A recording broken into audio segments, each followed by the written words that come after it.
Sekarang kita masuk ke soal nomor 2.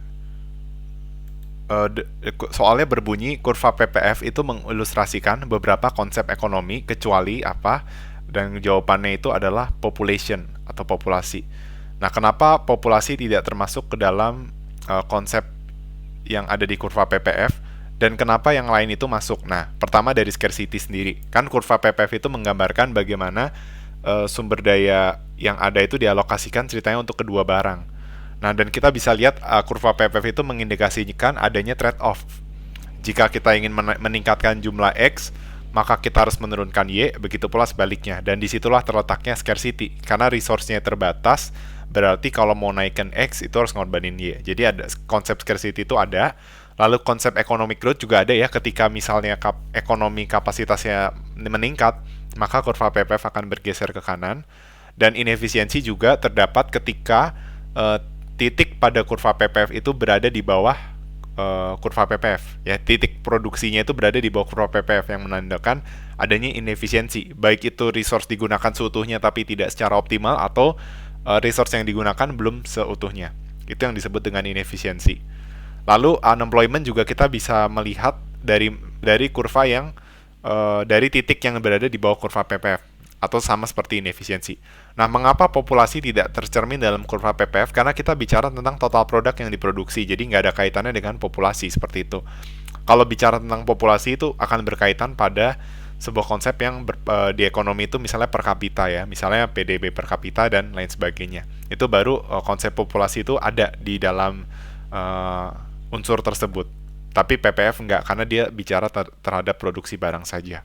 Oke, nah sekarang masuk ke dalam soal nomor 3, sumbernya dari Cash and Fair 2.2, baik edisi 11 maupun 12. Statementnya berbunyi seperti ini. Selama seluruh resource digunakan seutuhnya, dan setiap perusahaan di dalam perekonomian memproduksi output dengan teknologi yang terbaik dari yang tersedia, maka hasilnya itu akan efisien. Nah, apakah kamu agree or disagree? Nah, ini lagi-lagi ini berkaitan dengan penjelasan saya tentang inefisien ya. Pernyataan tersebut belum tentu benar, tapi bukan berarti pasti salah. Kenapa? Karena kalau seandainya dia memproduksi pada best available teknologi ya, perekonomian tetap bisa mengalami mismanagement. Makanya outputnya itu di bawah output potensial. Ya. Karena kalau beroperasi pada saat output potensial, full employment, bisa aja produksi berada di dalam titik PPF akibat inefisiensi. Ya. Dan outcome bisa inefisien sekalipun perekonomian itu full employment. Dan setiap perusahaan menggunakan teknologi yang terbaik. Kenapa? Karena output efisiensinya itu ya tidak tercapai, atau mix of outputnya tidak tepat. Nah, kalau satu bicara inefisien, yang kedua ini bicara tentang mix of output ya. Mungkin dia memproduksi tidak sesuai dengan yang diinginkan konsumen. Mungkin dia memproduksi sepanjang kurva PPF, tetapi dia memilih kombinasi produksi yang tidak sama dengan preferensi konsumen. Jadi itu makanya dia inefisien. Makanya kita bisa tidak setuju dengan statement ini. Ya. Lalu soal nomor 4, mana yang menyebabkan kurva PPF itu bergeser ke sebelah kiri? Ya, yang menyebabkan kurva PPF ke sebelah kiri adalah hurricane yang menghancurkan 42% dari productive capacity di suatu negara. Ya, itu jawabannya. Kan kalau ada bencana, kurva PPF akan bergeser ke kiri. Contohnya tadi kayak COVID. Nah, kalau yang B kenapa dia salah atau tidak tepat ya? Coba kita lihat opsi B. Opsi B itu mengatakan bahwa ketika suatu negara meloloskan sebuah hukum yang mewajibkan seluruh pekerja itu untuk memberikan employee itu 12 week of paid vacation. Nah, ini semacam kayak cuti, tapi cuti berbayar gitu ya. Jadi selama 12 minggu. Jadi hukumnya itu, ini mungkin hukum yang melindungi pekerja ya, kesejahteraan pekerja ya, supaya mereka pekerja sejahtera. Dikasihlah tuh 12 minggu paid vacation. Ya, boleh cuti tapi dibayar. Nah, sehingga berdasarkan law ini ya, employers jadinya bisa productivity-nya berkurang dong, karena lebih banyak lasernya dengan bayaran yang sama. Nah, kalau ini bukan menyebabkan PPF ke sebelah kiri, karena kalau hukum ini diloloskan tetap aja employment-nya sama. Oke, memang kalau nanti kita masuk ke pasar input lah, tapi bisa aja nih meningkatkan insentif untuk bekerja ya. Maksudnya orang yang mau bekerja jadi lebih tinggi. Oke, tapi kita ngomongnya nggak ke arah sana loh. Kita ini hukum ini untuk melindungi pekerja yang ada. Jadi asumsinya pekerja tetap sama. Ya, pekerjanya sama tapi produktivitasnya yang berubah. Jadi lebih kurang produktif gitu. Makanya ini bukan menyebabkan PPF itu ke kiri, tapi dia inefisien atau PPV bukan begini, tapi kurva PPV sih begini, tapi dia dari titik sini ke titik sini misalnya. Gara-gara hukum ini, ya. Hukum yang membuat orang itu jadi pekerja itu menjadi tidak atau kurang produktif, oke? Sedangkan opsi 3 itu dikatakan resesi yang terus menerus itu meningkatkan number of unemployed workers in the nation. Nah, kalau unemployed juga sama kayak inefisiensi, dia akan mengubah titik pada kurva itu berada di dalam kurva PPF seperti itu, oke?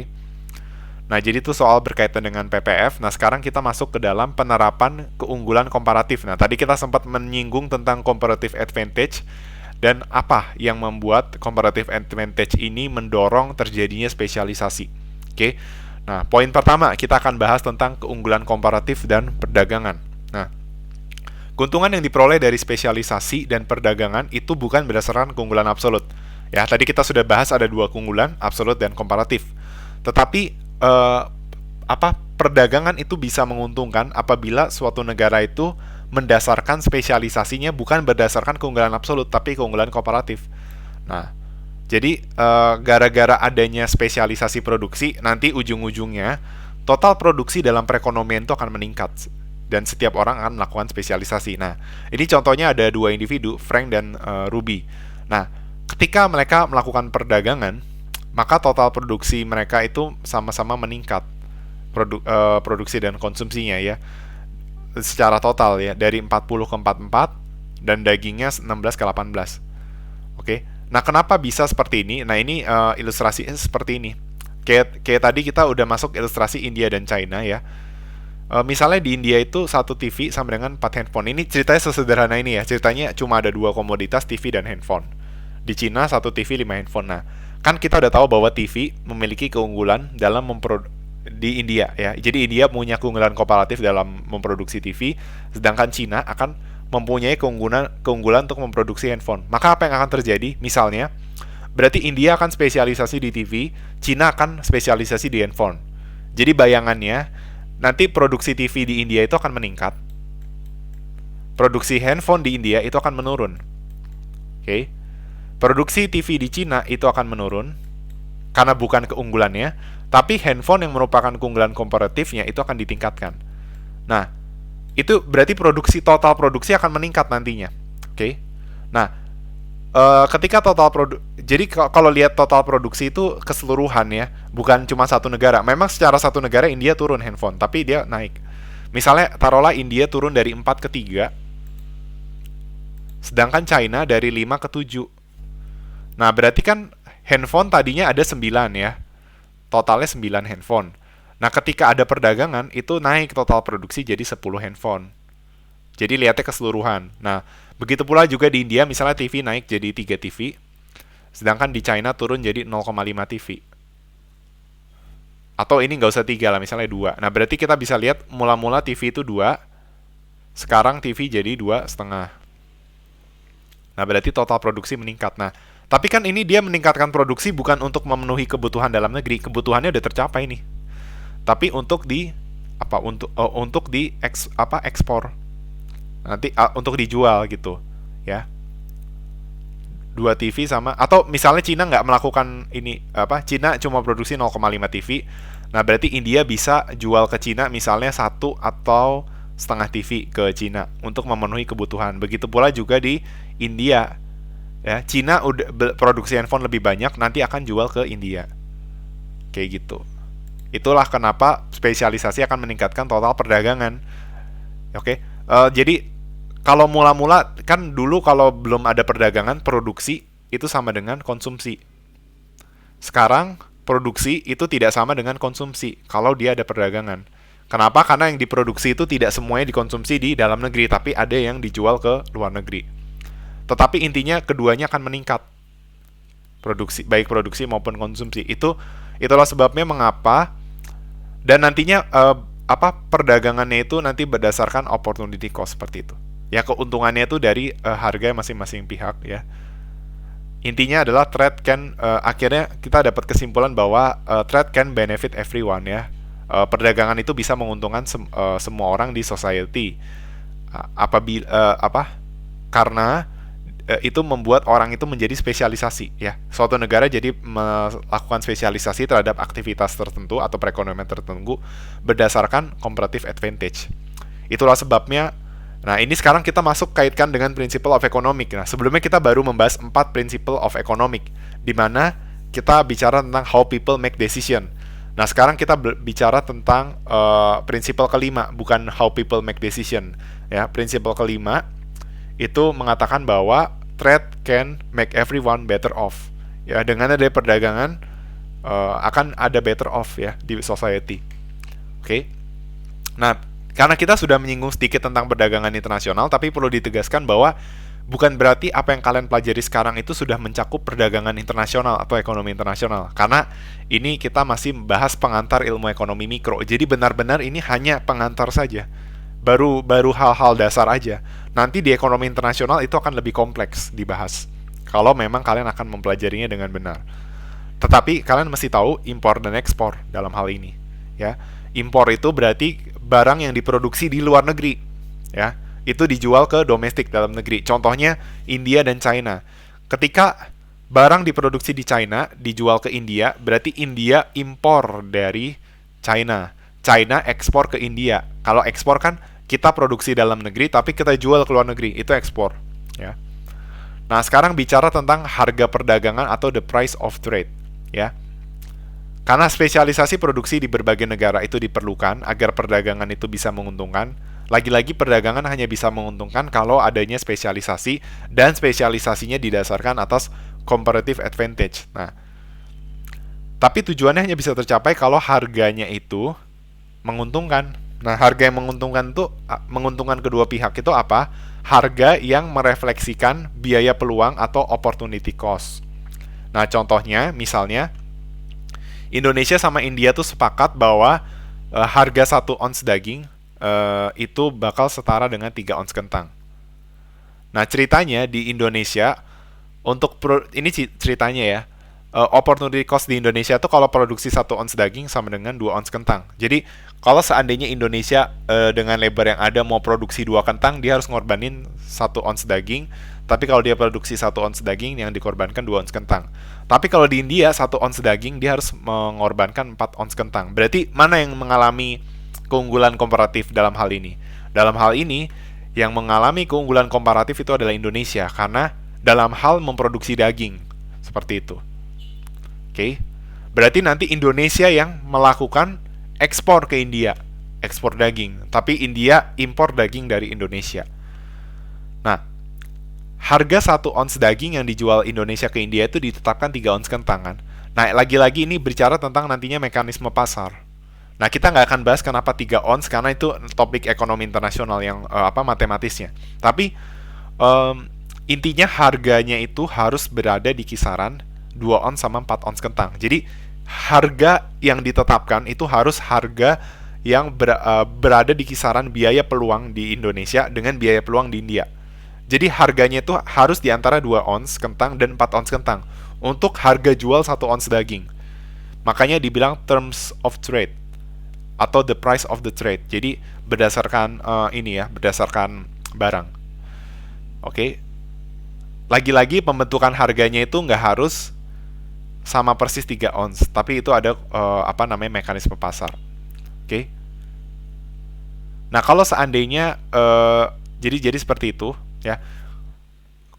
Kondisi yang ideal atau seharusnya adalah harga 1 ons daging dijual Indonesia itu nggak boleh di bawah 2 ons kentang.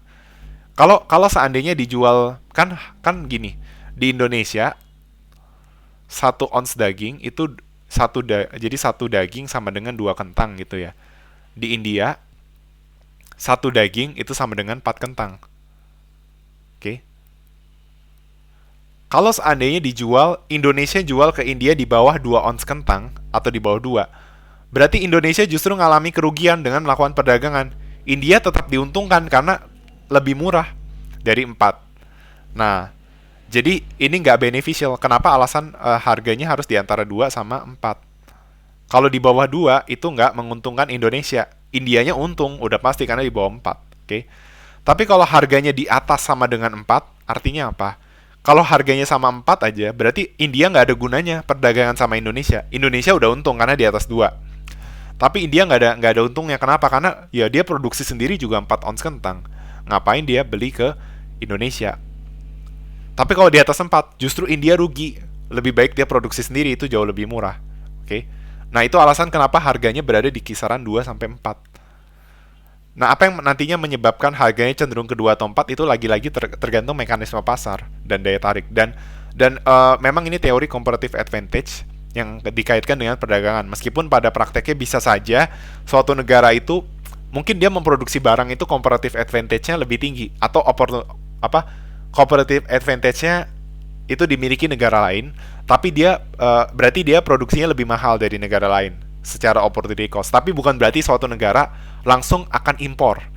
Ada berbagai pertimbangan suatu negara itu, oh saya pengen melindungi produksi dalam negeri. Jadi biarpun opportunity cost-nya lebih tinggi dari negara lain, atau dia tidak punya keunggulan komparatif, dia tetap akan maksain produksi di dalam negeri. Kenapa? Karena untuk melindungi produsen dalam negeri. Gitu. Jadi bisa aja yang ada di teori kan dia harusnya perdagangan, tapi bisa aja ada kondisi di mana negara mau melindungi misalnya. Dan ada berbagai pertimbangan kenapa dia nggak mau impor. Misalnya sektor-sektor tersebut itu, dan nggak semua barang mau diekspor kan di satu negara. Karena ada konsep perlindungan dan lain sebagainya, oke? Nah, sekarang kita masuk ke dalam sebuah prinsip tentang comparative advantage yang menjelaskan tentang ketergantungan dan keuntungan dari perdagangan yang penerapannya itu banyak di dunia nyata. Nah, mungkin beberapa dari kita mengenal seorang pebasket yang bernama LeBron James, ya. Dia pemain basket dan atlet terkenal yang hebat. Dia mampu meloncat lebih tinggi ketika bermain basket, ya, dari orang-orang pada rata-rata, dan juga dia jago banget lah masukin bola ke ring. Jadi dia pemain basket yang hebat. Tapi ini kan berarti dia punya fisik yang oke, dan dia tuh punya kemampuan yang oke gitu ya untuk melakukan banyak hal yang berkaitan dengan fisik. Artinya apa? Sebenarnya LeBron itu kalau disuruh motong rumput, dia juga bisa lebih produktif loh dari orang-orang pada umumnya. Iya dong, karena dia lebih lincah.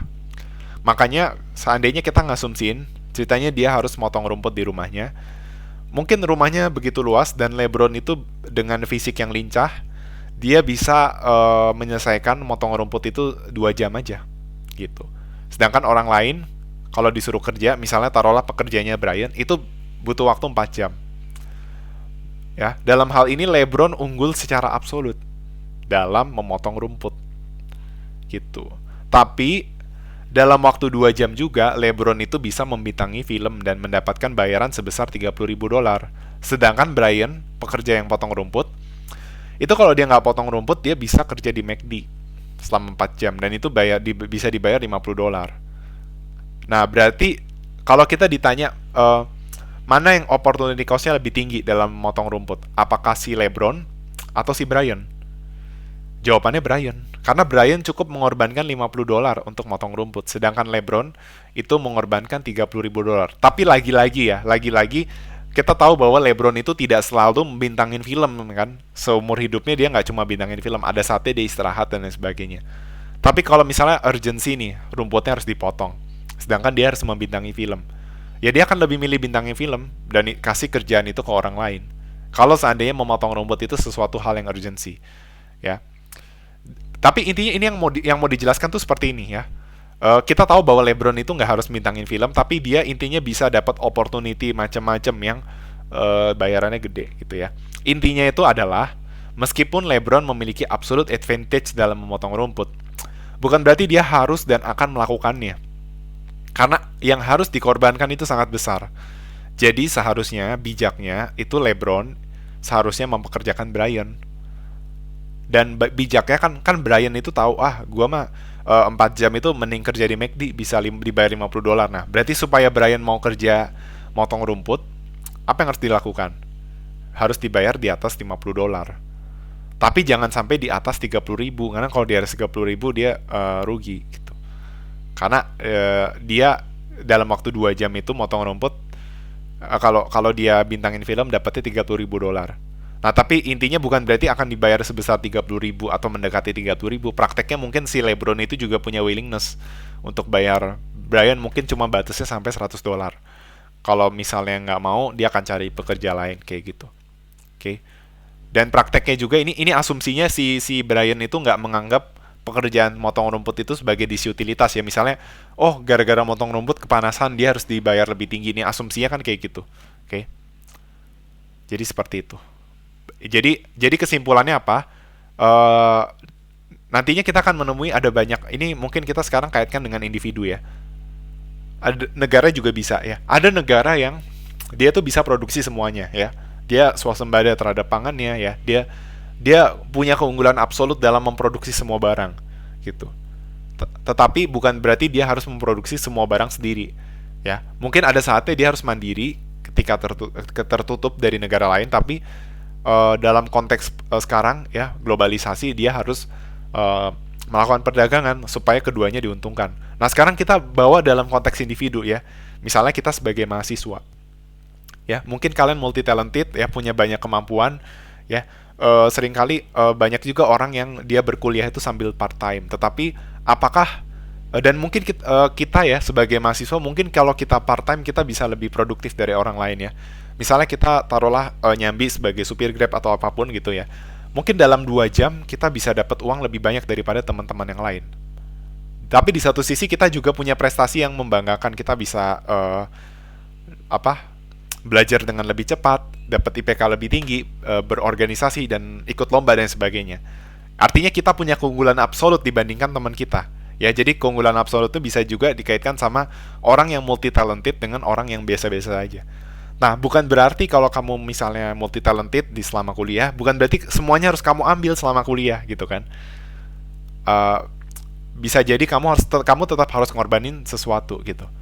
Kira-kira kamu harus ngorbanin apa ya? Misalnya kalau memang kamu ternyata punya kemampuan ekonomi yang cukup dari keluarga kamu, berarti kalau kamu kuliah S1 di Indonesia, maka sebaiknya kamu fokus kuliah gitu. Boleh ikut organisasi, boleh ikut lomba, tapi fokus kuliah dulu, baru yang lain prioritas. Nah, yang pasti misalnya kalian diharapkan, mungkin orang tua menghimbau janganlah cari part timer atau kerja sambilan. Apalagi kerjanya itu tidak berkaitan dengan kemampuan kamu, skill kamu di kuliah.